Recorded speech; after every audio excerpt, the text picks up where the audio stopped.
গাজা উপকূলের দিকে এগোচ্ছে এক অভূতপূর্ব মানবিক উদ্যোগ সুমুদ ফ্লোটিলা। ৪০টিরও বেশি নৌযান নিয়ে গঠিত এই বড় আকারের নৌবহনে রয়েছে বাংলাদেশ সহ বিভিন্ন দেশের সংসদ সদস্য, আইনজীবী, গণমাধ্যম কর্মী, মানবাধিকার কর্মী ও স্বেচ্ছাসেবক। আল জাজিরাতে প্রকাশিত একটি প্রতিবেদনে বলা হয়, ফ্লোটিলাটি মূলত ইসরায়েলের আরোপিত সমুদ্র অবরোধ ভাঙতে গাজায় পৌঁছানোর চেষ্টা করছে।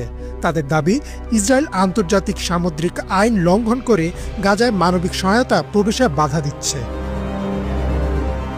ফ্লোটিলা শব্দের অর্থ হচ্ছে একসঙ্গে চলমান নৌযানের বহর। এর আগেও বিভিন্ন মানবাধিকার সংগঠন গাজায় সহায়তা পৌঁছানোর জন্য ফ্লোটিলা পাঠিয়েছিল, যার মধ্যে ২০১০ সালে মাভি মারমারা ঘটনা আন্তর্জাতিকভাবে ব্যাপক আলোচনার জন্ম দিয়েছিল। এবারের উদ্যোগের নাম দেওয়া হয়েছে সুমুদ ফ্লোটিলা। আরবিতে সুমুদ মানে ধৈর্য ও দৃঢ়তা। এর মধ্য দিয়ে বোঝানো হচ্ছে গাজায় দীর্ঘদিনের অবরোধ ভাঙার জন্য এই প্রচেষ্টা কেবল মানবিক সহায়তা নয়, বরং প্রতিরোধের প্রতীকও। ফ্লোটিলায় বাংলাদেশের পক্ষ থেকে অংশ নিয়েছেন আলোকচিত্র সাংবাদিক শহীদুল আলম। বুকে শহীদ আবু সাঈদের ছবি আর মাথায় নিশ্চিত মৃত্যুর ঝুঁকি নিয়ে তিনি গোটা বাংলাদেশের হয়ে প্রতিনিধিত্ব করছেন ইসরায়েলের আগ্রাসনের বিরুদ্ধে। দ্য গার্ডিয়ানের তথ্য মতে এই ফ্লোটিলায় সুইডিশ পরিবেশ কর্মী গ্রেটা থানবার্গও রয়েছেন। ইতালি ও স্পেন নিজেদের নাগরিকদের সুরক্ষার কথা মাথায় রেখে কিছু নৌযান পাঠালেও তারা ১৫০ নটিক্যাল মাইল দূর থেকে ফিরে আসে। তবে ফ্লোটিলা থামতে রাজি নয়। এতে করে পরিস্থিতি ক্রমশ জটিল হয়ে উঠেছে। সংবাদ সংস্থা রয়টার্সের একটি প্রতিবেদন মতে, কনসায়েন্স নামের একটি তুর্কি জাহাজ, যা গত মে মাসে ড্রোন হামলায় ক্ষতিগ্রস্ত হয়েছিল, পুনরায় ইতালির উত্রান্ত বন্দর থেকে যাত্রা শুরু করেছে।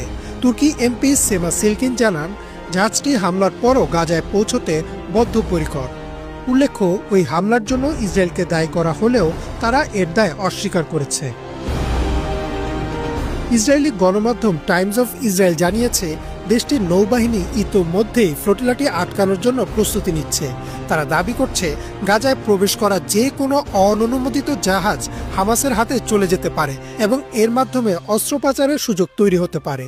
তবে আন্তর্জাতিক মহল একে মানবিক সহায়তা ঠেকানোর অমানবিক পদক্ষেপ হিসেবেই দেখছে।